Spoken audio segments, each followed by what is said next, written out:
बिस्मिल्लाहिर्रहमानिर्रहीम। अस्सलाम वालेकुम। ये आपका अपना डिजिटल प्लेटफॉर्म है। मैं तारिक मतीन हूँ।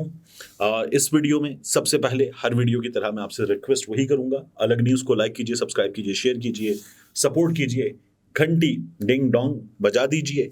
आप चाहें तो इस नाचीज़ को भी सब्सक्राइब करें, I will be highly grateful, और घंटी का बटन दबा दीजिए। बहुत बहुत शुक्रिया। अब इस वीडियो के मौज़ूआत की जानिब आएँ। उससे पहले हमें एक चीज़ देखनी है। ये जो असद उमर साहब की खबर आई है, दीगर खबरें आ रही हैं बड़ी बड़ी, और उसके अलावा आरिफ अलवी साहब के हवाले से जो खबर आई, इन तमाम की तरफ बढ़ते, लेकिन इमरान खान साहब ने अपनी हमशीरा हलीमा खान साहिबा के ज़रिए जेल से एक पैगाम भिजवाया। और ये जो इमरान खान साहब की जेल से होने वाली कम्युनिकेशन है, ये भी एक कदर मुसीबत बनी हुई है। इमरान खान साहब क्या कहते हैं? उनका ये कहना है कि मैं जेल में 100 साल रहना पसंद कर सकता हूं, बजाय इसके कि मैं एक दिन भी जुल्म के निज़ाम में बाहर रहूं। मेरी आज़ादी उतनी ज़रूरी नहीं जितनी मेरी कौम की आज़ादी ज़रूरी है। अच्छा, ये इमरान खान साहब के मामले में हुआ ये कि जब ये जेल भेजने की बातें हो रही थी ना, ख़ास तौर पे राना सनाउल्लाह, ये जो कहते थे कि हम जेल भेजेंगे, मछ जेल भेजेंगे, मछ जेल का मिर्ची वार्ड है, वहाँ भेजेंगे। ये जब जेल जाएगा, इसके पास एसी नहीं होगा, ये जाएगा, इसको अलग पता जाएगा, इसको अंदाज़ा होगा, और इसको तो जिस जिस चीज़ की ज़रूरत होती है, यानी ये लोग जो बार बार नशे ही कहते हैं, तो ये तो वहाँ 3 दिन नहीं गुजार सकता। सेंचुरी होने वाली है, सेंचुरी। इमरान खान साहब की जेल में सेंचुरी होने वाली है, और वो सेंचुरी भी जो है वो सेंचुरी नॉट आउट। अभी हमारे दोस्त हैं साकिब बशीर, उन्होंने इंटरव्यू दिया जावेद चौधरी साहब को, और उन्होंने कहा कि इमरान खान साहब जो हैं वो जेल में, हम जज हसनात साहब से पूछते, वो कहते हैं कुछ नहीं मांग रहे, वो जेल में एक्सरसाइज के लिए मशीन मांग रहे थे, दे दी है, वो हैप्पी हैं जेल में और एडजस्ट कर गए। तो वो तमाम लोग जो कहते थे ये जेल नहीं काट सकता, जेल काटना एक मुसीबत होती है, तो वो तमाम लोग, स्पेशली वैसे भी नून लीग के पालतू टाइप के लोग थे, वो इसलिए ये बातें करते थे कि मियां नवाज शरीफ जेल नहीं काट पाए। और अब इमरान खान साहब जो हैं वो जेल में हैं। वैसे मियां नवाज शरीफ साहब ने जब वो निकले थे 19 नवंबर को, तो 13 जुलाई 2018 के हिसाब से अगर आप देखें तो ये बन जाता है साल प्लस, मगर इसमें मियां साहब बाहर भी आए। इसी अरसे में मियां साहब जो हैं वो नैब के पास भी काफ़ी दिन रहे, और मियां साहब की जेल जो थी, ख़ास तौर पे अडियाला वाली, वो बहुत बेहतर थी। कोट लखपत भी बुरी जेल नहीं थी मियां साहब के लिए, तो इसलिए ये कंपैरिजन बनता नहीं है। और जेल कोई जाए करप्शन के इल्जामात पे, और जेल कोई जाए और वहां अंडर ट्रायल कैदी हो, तो इन दोनों में बड़ा फर्क है। तो ये फर्क जो है वो हमें जहन में रखना चाहिए। असद उमर साहब ने पार्टी छोड़ दी है। यहां से बात शुरू करते हैं। असद उमर साहब ने पार्टी छोड़ते हुए कहा क्या है, इस पैगाम को देखें, और उसके बाद एक दो चीजें हैं जिन पर मैं जरूर चाहूंगा कि डिटेल आपके सामने रखूं। असद उमर साहब कहते हैं, एक दहाई से ज्यादा, यानी मोर देन अ डेकेड अवामी जिंदगी गुजारने के बाद मैंने सियासत को मुकम्मल तौर पर छोड़ने का फैसला किया है। जैसा कि मैं पहले भी अवामी सतह पर कह चुका हूं कि मैं रियासती इदारों के साथ तसादुम की पॉलिसी से मुत्तफिक नहीं हूं, और ऐसी पॉलिसी रियासती इदारों के साथ शदीद टकराव का बायस बनी है जो कि मुल्क के मुफाद में नहीं। पीटीआई की बुनियादी रुकनीत से इस्तीफा दे रहा हूं। पहले असद उमर साहब पार्टी में ओहदे से मुस्ताफी हुए थे, लेकिन पार्टी का हिस्सा थे, बुनियादी रुकनीत थी उनके पास। अब वो बुनियादी रुकनीत से इस्तीफा दे गए हैं।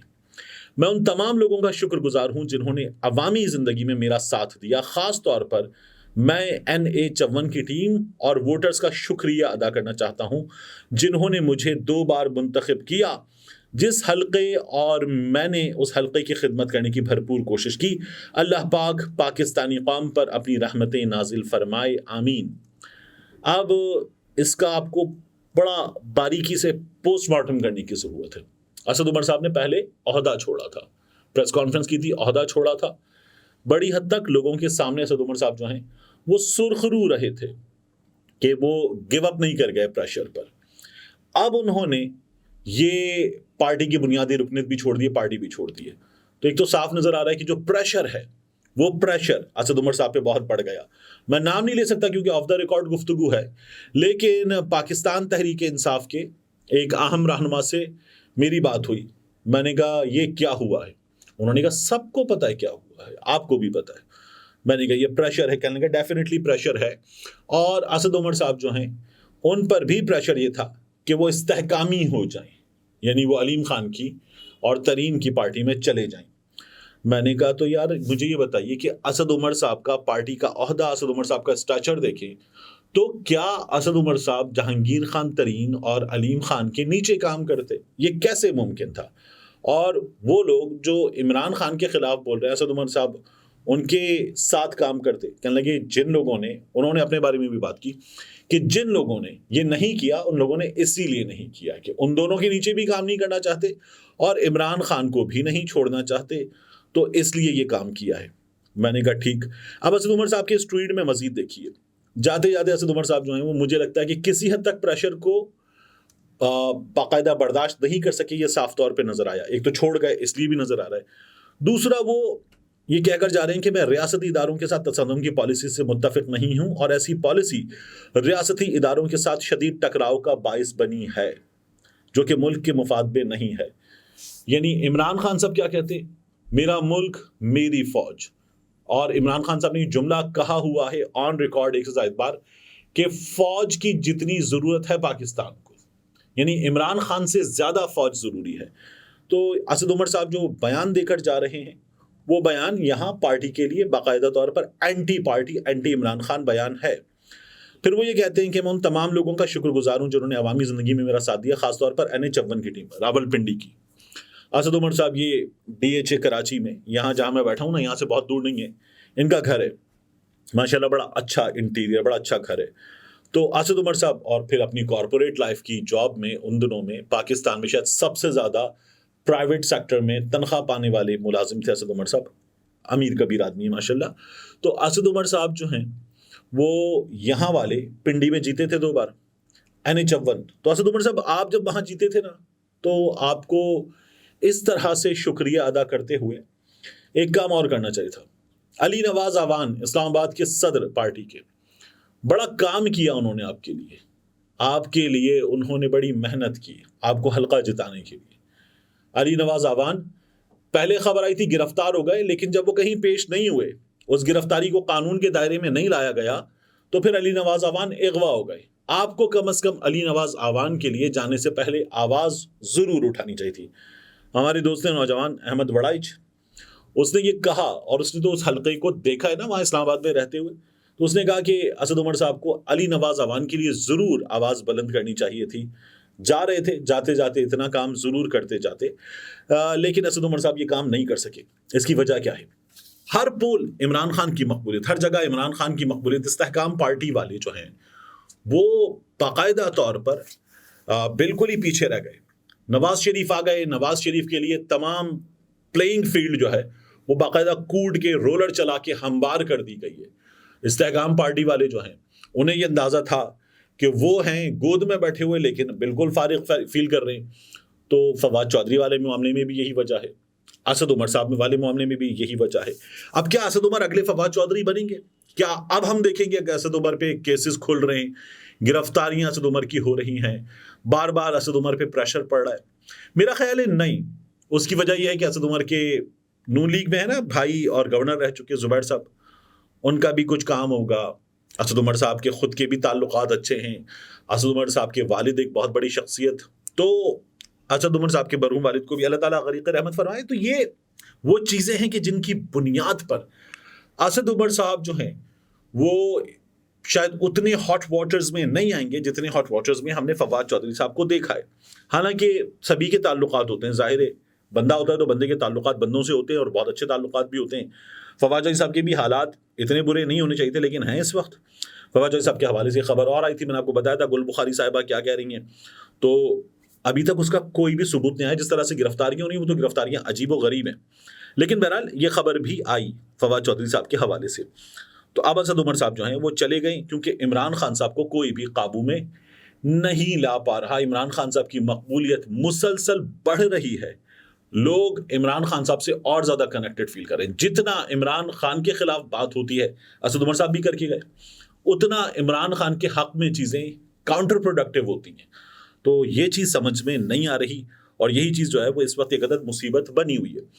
یہاں اسی مصیبت کو دیکھیے آپ، تو آپ کو نظر کیا آئے گا کہ انصار عباسی صاحب نے آج ایک خبر دی، اور انصار عباسی صاحب جو ہیں انہوں نے اس پر خبر کے ساتھ ساتھ اپنا انالیسس بھی پیش کیا، اور خبر یہ کہ اب बुशरा बीबी की गिरफ्तारी का इम्कान है। मैं आपसे पहले ही कह चुका कि बुशरा बीबी की गिरफ्तारी का इम्कान जो है वो सिर्फ स्कोर बराबर करने वाली बात नहीं होगी कि नवाज शरीफ साहब गिरफ्तार हुए तो इमरान खान भी गिरफ्तार हो गया, मरियम बीबी गिरफ्तार हुई थी तो बुशरा बीबी भी गिरफ्तार हो गई, बल्कि बुशरा बीबी की गिरफ्तारी का मतलब है लेवल प्लेइंग फील्ड। अब तो बुशरा बीबी गिरफ्तार हो सकती हैं, उनके खिलाफ मुसलसल खबरें आ रही हैं। वो मियां अता मानिका वाली खबरें भी आ गई थी कि जी मैं कब से जानता हूं, उनके समधी वाली, और अब ये खबरें भी शुरू हो गई हैं।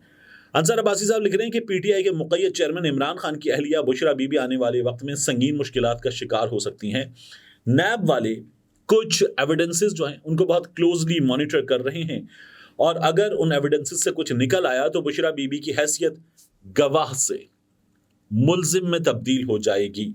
एक इंटरव्यू किया सलीम खान साफी साहब ने, वो इंटरव्यू भी एंटी बुशरा बीबी है। जो हमारे कुछ सहाफ़ियों ने, चहीते सहाफ़ियों ने काम किए पिछले कुछ अरसे में, वो तमाम काम भी एंटी बुशरा बीबी हैं, और एंटी बुशरा बीबी तमाम काम इसलिए करना पड़ रहे हैं कि ये तमाम काम आगे जाकर इमरान खान साहब के खिलाफ जाएंगे।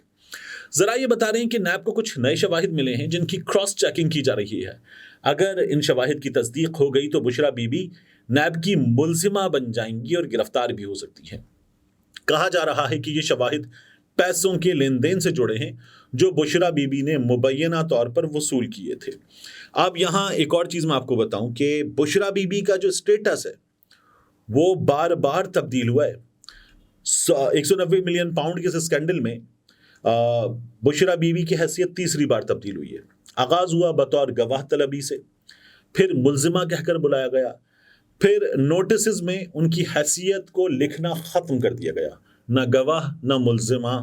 फिर नैब ने यह भी बताया था अदालत को कि हमें इनकी गिरफ्तारी की ज़रूरत नहीं है। अब एक बार फिर इनको जो है वो मुल्जिमा लिखा जा रहा है, और आप देख सकते हैं ये भी मुमकिन है कि बुशरा बीबी के बारे में वो जो नैब ने बयान दी थी ना, हमें इनकी गिरफ्तारी की ज़रूरत नहीं है, वो सिचुएशन भी बदल जाए। ये जो फरद शहजादी, फरा गुज्जर, फरा गोगी, इनके बारे में मीडिया को जो ताज़ा तरीन रिपोर्ट्स दी गई, तमाम रिपोर्ट्स तमाम चैनल्स ने एक जैसी चला दी और किसी खबर का कोई बाप नहीं था। आप देखिए कि कल एक और खबर आई, जनरल शफात वाली, मुशर्रफ साहब के मिलिट्री सेक्रेटरी वाली, एक वक्त में कोर कमांडर रहने वाले जनरल शफात साहब, और उनकी लंदन की जायदाद, मैंने आपको तफसील से बताया, मैनहट्टन न्यूयॉर्क की जायदाद, दुबई की जायदाद। तो कल जब ये खबर आई तो मैं ये सोच रहा था कि शाहजेब खानजादा जो हैं उन्होंने, क्योंकि कल तो मौका था ना, जुमे का दिन था, उनके शो का दिन भी था, फेफड़ों को फाड़ते हुए वो जिस तरह से करते हैं कि एक एक तफसील बताएंगे, वो तफसीलात बताते, और पूरी बाकायदा अहमद नूरानी की वेबसाइट ने तहकीकात करके रख दी हैं, स्क्रीनशॉट है, तमाम पेपर्स हैं, डॉक्यूमेंट्स हैं, एविडेंस है, हर चीज़ तैयार है, पकी पकाई खीर है। वो खा लेनी चाहिए थी शाहजेब खानजादा को, लेकिन इस पर तो कुछ भी नहीं हुआ। शाहजेब खानजादा जिस तरह से, वो जो फरा बीबी आई थी दुबई में मेरे ऑफिस, जब वो बंदा कह रहा था कि जी मैंने घड़ी खरीदी है ज़हूर, तो फिर वहां पर आप उससे मांगते कि अला तुम्हारा ये चाय का खोखा तो है नहीं, पान बीड़ी की दुकान तो है नहीं, तुम हमें सीसीटीवी फुटेज दे दो अपने दफ्तर की, लेकिन वो नहीं निकली। अब यहाँ पर जो है वो जनरल शफात वाली स्टोरी भी नहीं की, लेकिन बुशरा बीबी वाली स्टोरी जो है वो तमाम चैनल्स ने की। तो नून लीग और एमक्यूएम वालों ने इस पर प्रेस कॉन्फ्रेंसेस, अंसार अब्बासी साहब कहते हैं, करनी इमरान खान के लिए ये सूरत हाल कुछ इजाफी मसाइल पैदा कर सकती है। नैब ने इमरान खान के मुबैना करप्शन केसेस, तोशाखाना और बरतानिया की नेशनल क्राइम एजेंसी से जुड़ा 190 मिलियन पाउंड का मामला, इसमें भी अपनी तहकीकात तेज कर दी हैं। नेशनल क्राइम एजेंसी का 190 मिलियन पाउंड का केस अलकादिर ट्रस्ट केस के नाम से भी पहचाना जाता है। अच्छा, इसमें कहीं भी मलिक रियाज का नाम नहीं आता, ये जियो भी नहीं लिखेगा, बाकी भी नहीं लिखेंगे, मलिक रियाज की बात नहीं होगी। लेकिन सरकारी ज़राए के हवाले से बताया जा रहा है कि फरा गोगी पर पीटीआई के दौरे हुकूमत में करप्शन का इल्ज़ाम लगाया गया। फरा, उनके शौहर एहसन जमील गुज्जर और उनके पार्टनर के 102 बैंक अकाउंट्स, उनमें 14 अरब रुपए से ज़ायद की रकम मौजूद है। फरहद शहजादी, फरा गोगी के ज़ाहिरी और गैर ज़ाहिरी असासों में 2017 से 2020 तक 4,520 मिलियन रुपए का इजाफा हुआ है। ये तमाम खबरें हैं। अब इनको बुशरा बीबी से जोड़ा जा रहा है।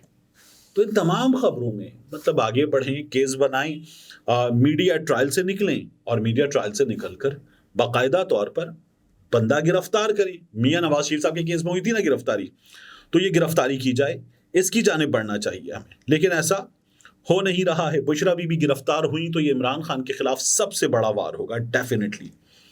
اب میں آخر میں آپ سے ایک اور چیز عرض کروں کہ صدر عارف الوی صاحب جو ہیں، ان کی کل ہوئی گفتگو فلسطین کے صدر محمود عباس سے، اور محمود عباس سے ہونے والی گفتگو کے بعد پریزیڈنسی نے ٹویٹر پر جو پریزیڈنٹ آف پاکستان کا ٹویٹر ہینڈل ہے اس سے اس گفتگو کی تمام تر چیزیں دی، شیئر کی اور بتایا کہ کیا بات چیت ہوئی ہے.